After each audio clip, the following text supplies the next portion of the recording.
Welcome to Charter California Edition. My name is Brad Pomerance. He is back. He is now a member of the United States Congress. His name is Paul Cook. He was a member of the California State Assembly, but now he represents the 8th Congressional District, a very large district in the state of California. A lot of, I guess, southern, eastern, central California. Is that fair recitation? Pretty much so. And so how... If it's desert, it's mine. Exactly.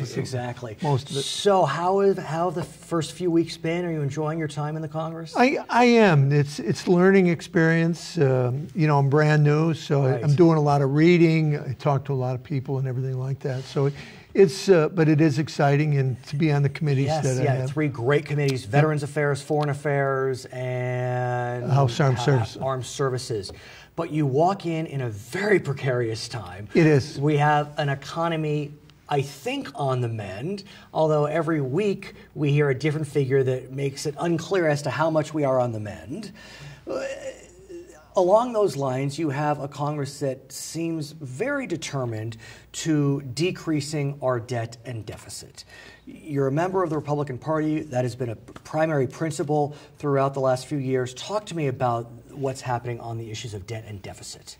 Well, you know, first of all, the Senate hasn't passed a budget in 3 or 4 years right now. And when you have this philosophy, and I'll call it that for lack of a better term, where as a collective group, whether it's the House or the Senate, where you ignore it and you put Band-Aids and baling wire and just push it down there, you're not really solving, you're not really passing a budget. Right. And you've got the other issue of all this debt, which is affecting the financial markets. It's making people very, very nervous, which keeps growing and growing and growing. And you not only have the fiscal cliff, you have what is called this sequestering. You also have what is called the continuing resolution. Right. Which is continuing resolution is, oh, we're not going to solve it. We'll just push it down the road. And so I'm one of those ones, hey, you got to come to grips with this. You got to solve the crisis.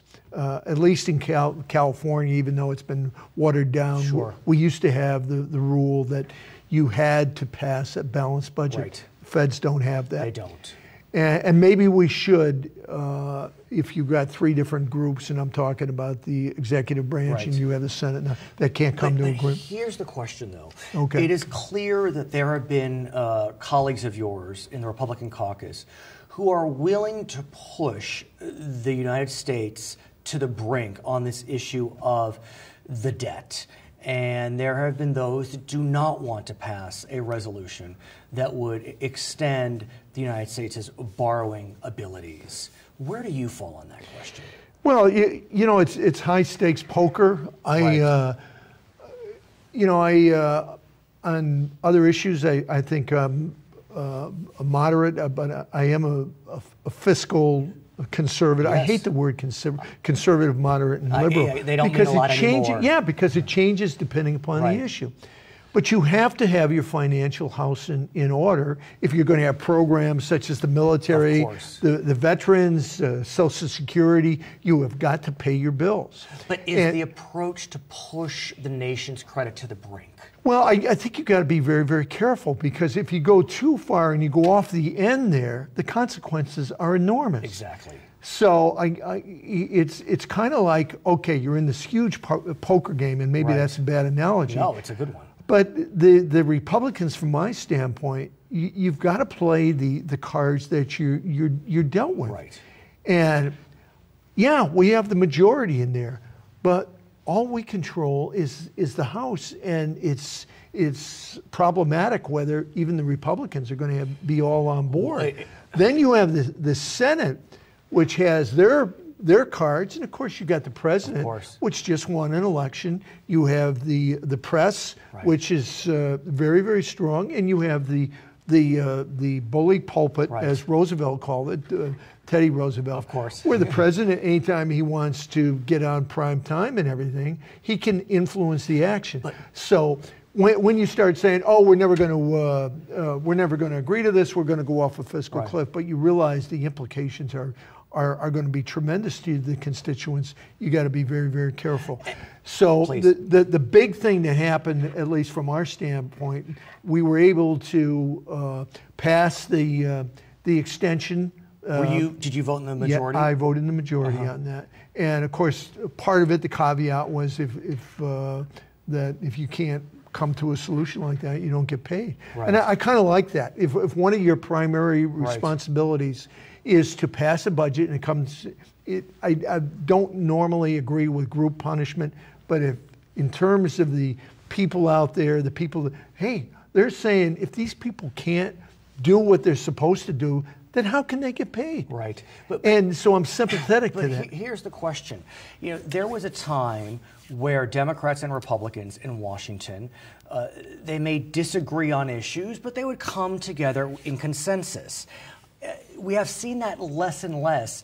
And it appears that, I know you've just got there, but if a Republican even dared sway toward a Democratic vote, they would be punished. Well, it's very polarized, and part of it is the press.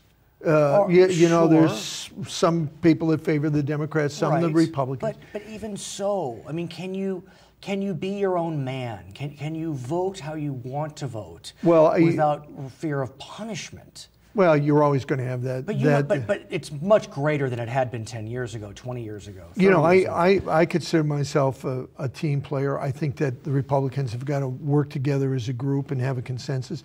But to answer your question, you know, my primary responsibility, and this might sound radical to some people, it's not to my party. Right. It's still to my constituents, still to my conscience. So it always comes down to that individual member. But what's so interesting about your constituents is you represent one of those districts that is very conservative.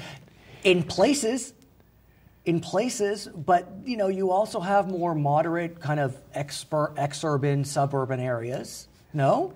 Well, you're right, and it's not an easy district. You try to do that, but sometimes you're going to have to take some hard votes. Who knows? I might set a record for being the shortest time in Congress because I took the wrong vote. Right. But if I thought I was right and I thought I did the right thing, then so be it. And whether my goal here is to have a political career and everything, no. You've had bullets aimed at you. You know, what are they going to do? You've been in combat. Yeah. What can they do to you? Give me a haircut and send me to Vietnam again? They've already done that. That's exactly right. And sometimes you're going to have to make some tough votes. And in the foreseeable future, I think all of us are going to have to do that. We're going to get beat up by the press. Immigration, gun control. It's a tough time to be elected, but if you can't stand the heat, the old saying is get out of the kitchen. So as you enter your first year, any bills you're looking to submit, any issues that are important? We're going to lean on our strengths. Obviously, I introduced and passed a lot of bills in California for veterans about people coming back in there. We're really concerned about the number of veterans and military, suicide, things of that nature. It's been devastating. So that I'm going to play to my strength. What about is it the Stolen Valor Act? Yeah, somebody has already. We're already on that bill there. We did not, but you know, I did that in Sacramento. So a lot of the same areas that we had legislation because we're strong in it. Right. I have my same ledge people, and you know, we're going to try to do the best we can. But am I going to have bills and you know, just for the sake of it?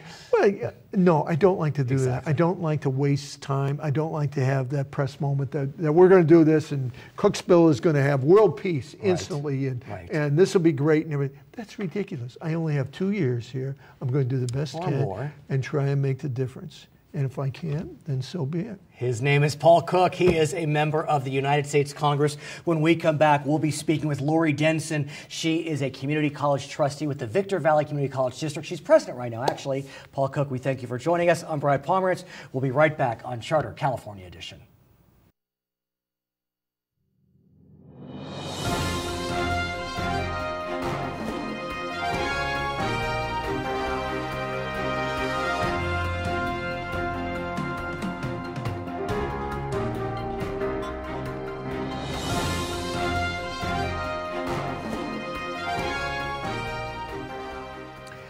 Welcome back to Charter California Edition. My name is Brad Pomerance. Our guest now, Lorrie Denson. She is the president of the Victor Valley Community College District.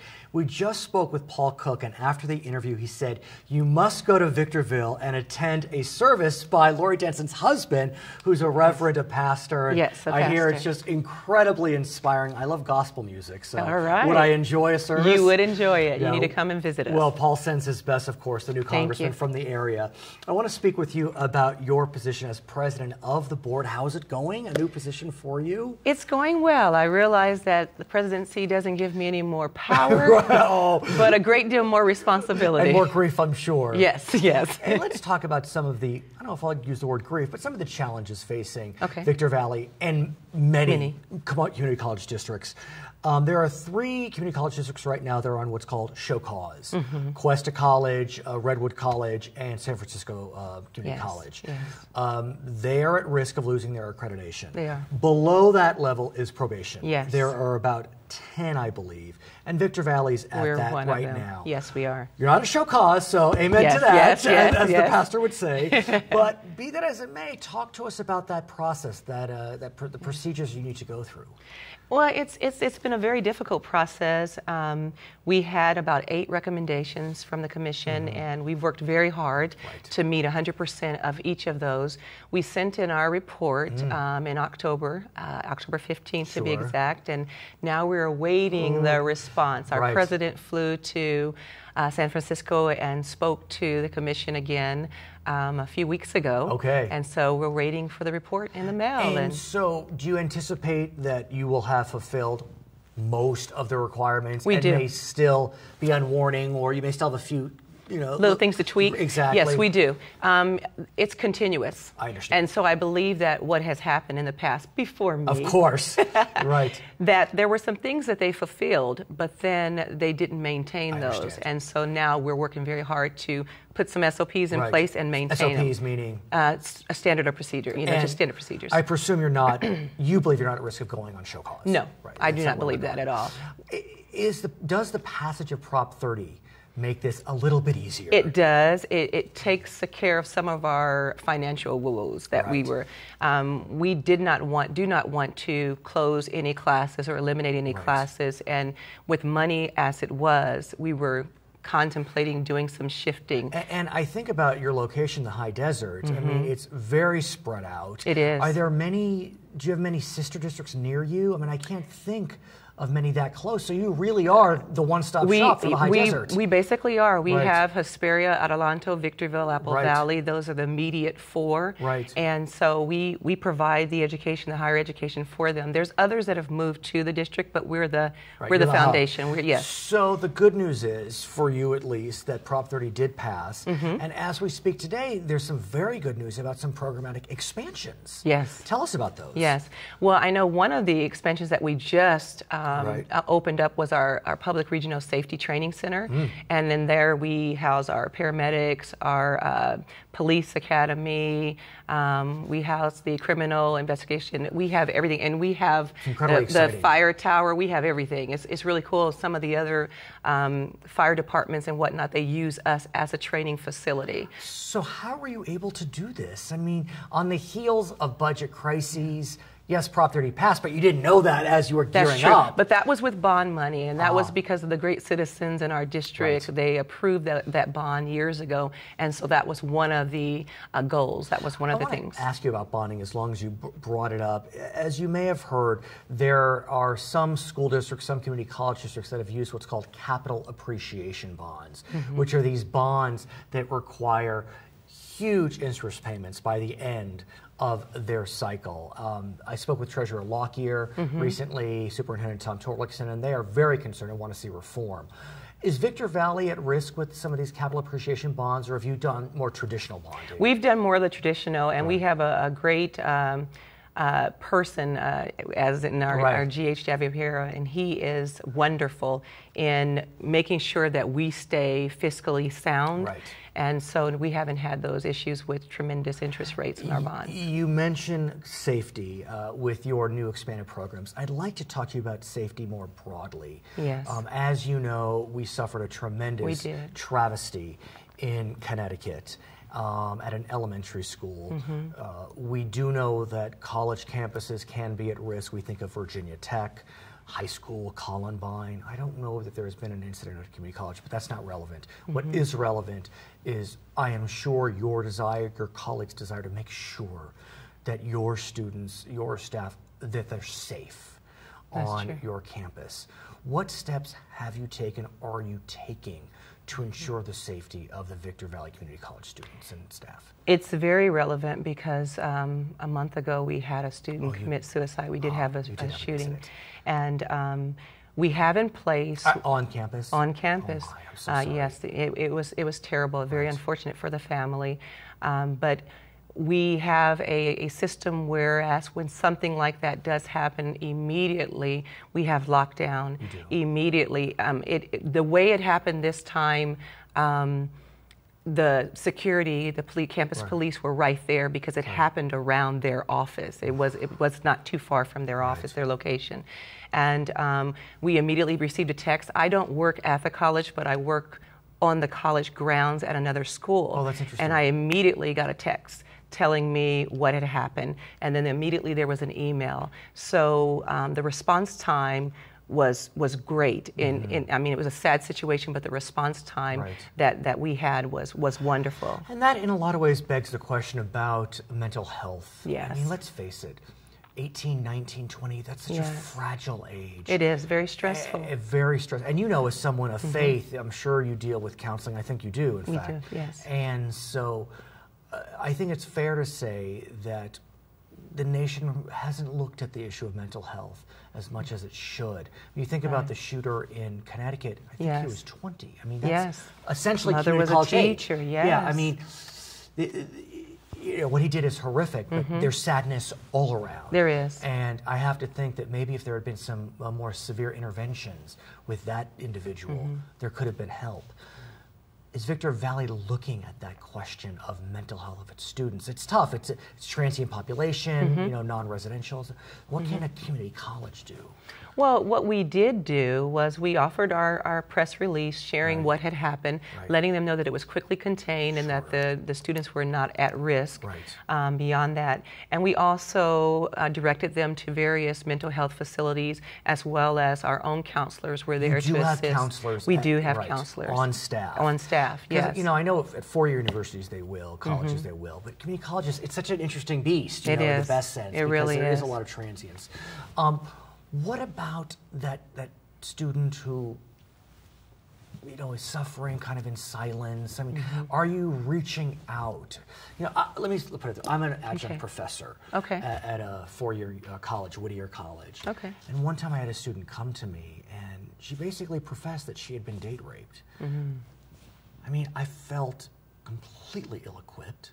I didn't know what to do.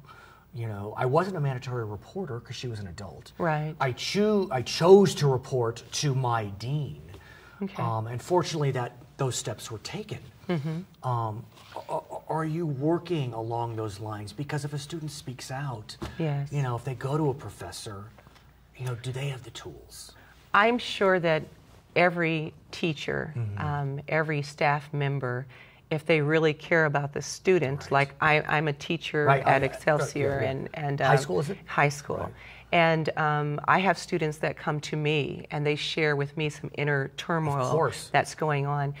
If I cannot assist them personally, then I direct them to someone who can. I'm wondering, and I don't mean to talk about Victor Valley specifically, but are we training our college professors, our college adjuncts? That's a good question. Yeah, I mean, is that something to look at? I think that is something to look at, and that would be in the professional growth, because our children now, and I say children even though some of the students are adult 18, 19, age, they're faced with things that I wasn't faced with when I was. Exactly. Lorrie Denson, I want to thank you so much for joining us. You are the board president of the Victor Valley Community College District. When we come back, we'll be speaking with Tom Hunt. He's a trustee at the Riverside Unified School District. We'll also talk about school safety. I'm Brad Pomerance. We'll be right back on Charter California Edition.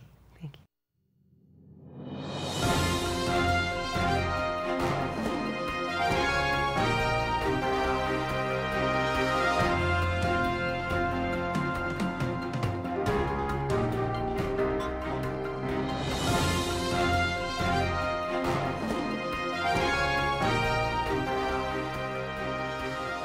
Welcome back to California Edition. My name is Brad Pomerance. We are joined by Tom Hunt. He is a board member on the Riverside Unified School District. We thank you, sir, for joining us. Thank you, Brad. I want to speak with you about education funding.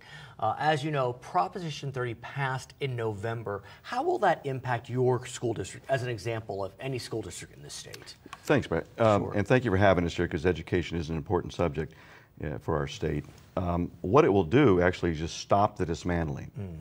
The projections that the governor has, and I think he's doing a lot of the right things to reorganize less money and everything, but the projections of what he has right now is that in 5 years, we will be at 2008 funding levels.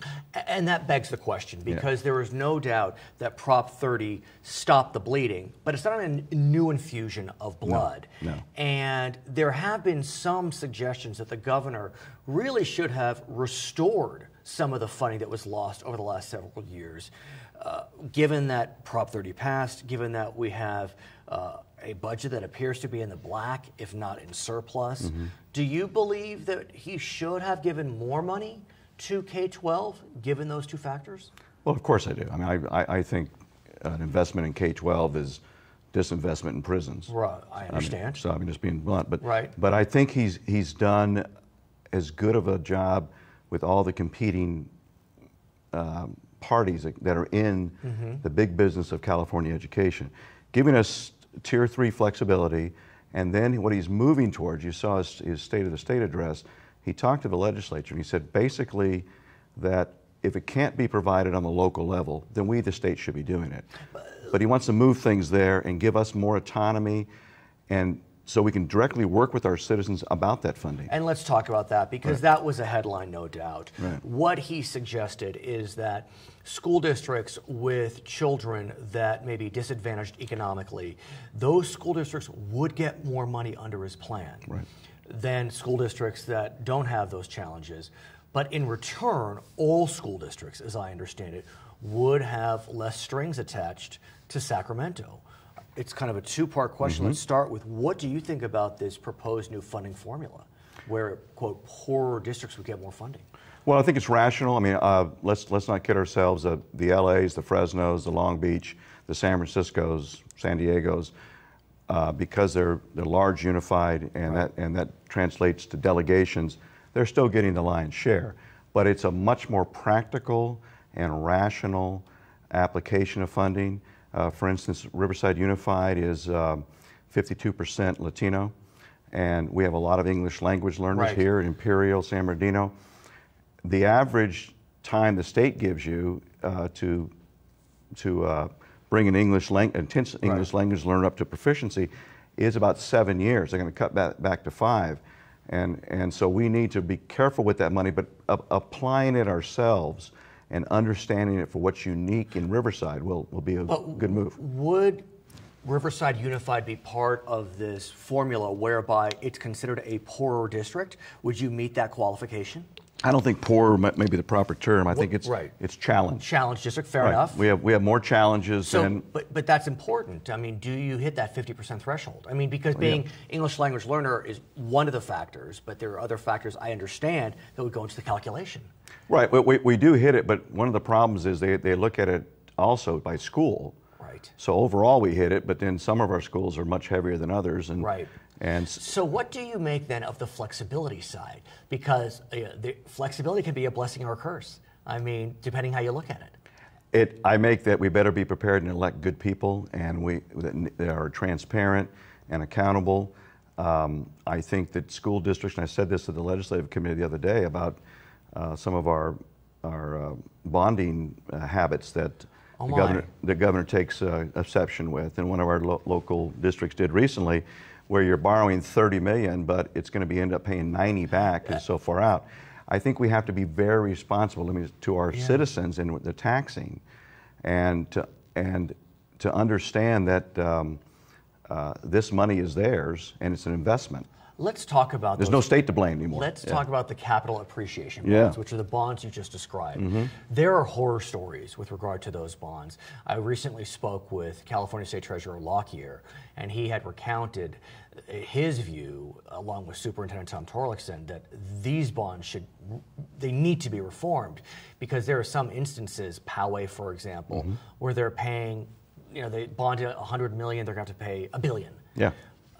I mean, to some, it's highway robbery. Has Riverside Unified got caught up in that morass? No, we're very careful about that. We haven't had to do that. We don't want to do that. That's not kicking the can down the road. That's kicking the the garbage can down the road. Exactly, the garbage truck. Right, because it's great. We look good now because we funded this and that. And I said the neighboring district was able to refi all their debt, and it saved money presently, but down the line it's going to be huge. I want to ask you also about other... But no, we don't do it. We don't. Which is, I'm sure, good news. I want to ask you some other questions about how voters are able to pass taxes upon themselves. As you know, in the year 2000, the voters of the state of California passed a measure which allows schools to pass bonds with a 55% threshold, essentially a revision to Prop 13. There is discussion now about whether that threshold should be dropped for a whole variety of areas, but especially and including schools. So to allow a parcel tax to be passed with 55% vote, because which is 2/3 now, I think, isn't it? It is. Yeah, right. Because with the bonding, it can only be that money can only be focused upon capital improvements, as I understand it. The parcel tax can be used for other salaries, for example. What do you think about this whole notion of? I mean, it goes to the flexibility of localities, allowing voters to pass taxes upon themselves with lower thresholds specifically for schools. I think it's important because it's needed, and again, it goes back to the kind of people we elect and the kind of people the electeds appoint to those key positions. And the reason I ran, as you and I have talked about before, I'm a business person. I'm not an educator. I ran because the quality of our K-12 affects significantly the kind of folks we can bring in here for factories and jobs. That's what I want to work on in career. So if we can make the argument, the case to our voters, no matter if you have children in the system or not right now, it affects your life, it affects crime rates, it affects the quality of life and the future life that this town will have. Riverside, we're the first to voluntarily desegregate in the United States. We have a history. We're coming out on the 50-year anniversary. 50th year, yes. We still got some work to do. But we have been a very responsive community historically to education. And I think for some districts it might be tough. For Riverside, it's going to be a good thing. I want to ask you about another area, and that deals with school safety, if I may. Yeah. There's no doubt there have been a lot of discussions about safety in the wake of the massacre in Newtown, Connecticut. Is Riverside taking any specific actions to address the question of school safety? Yes, we are. I'm chairman of the operations committee. We actually started this about 6 months ago. We're looking at just how and so many of our schools are old, so the designs are hodgepodge. But the ideal way for you to come onto a campus as a visitor or a parent is you come into the office, you check in, and we're going to now do badges. We're looking at that and monitoring, and then you can disperse out of there. So many of our schools you can just walk right on. I understand. So we have 9 million left in Measure B. We are meeting as late as yesterday afternoon for a few hours on it. Looking at new designs, popping out some of those offices, looking at different types of gating systems, cameras.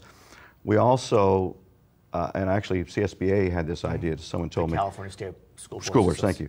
Is how many of our classrooms can a teacher lock from the inside? Well, there are pluses and minuses to locking. Yes, there is. And you have to hope for that bad thing will never happen. Right. But like it was in New Connecticut, as he strolled the halls and went into classrooms, if under our, and we're going to revise our emergency systems and everything, we're working on that with our teachers. If they can lock it, then at least dissuades that horrible, hopefully never event. What about bad teachers locking the doors to do bad things? Well, bad teachers exist, but they're very few and far between, and we'll deal with those things. I hear you. His name is Tom Hunt. He's a trustee at the Riverside Unified School District. I'm Brad Pomerance. We thank you so much for watching Charter California Edition.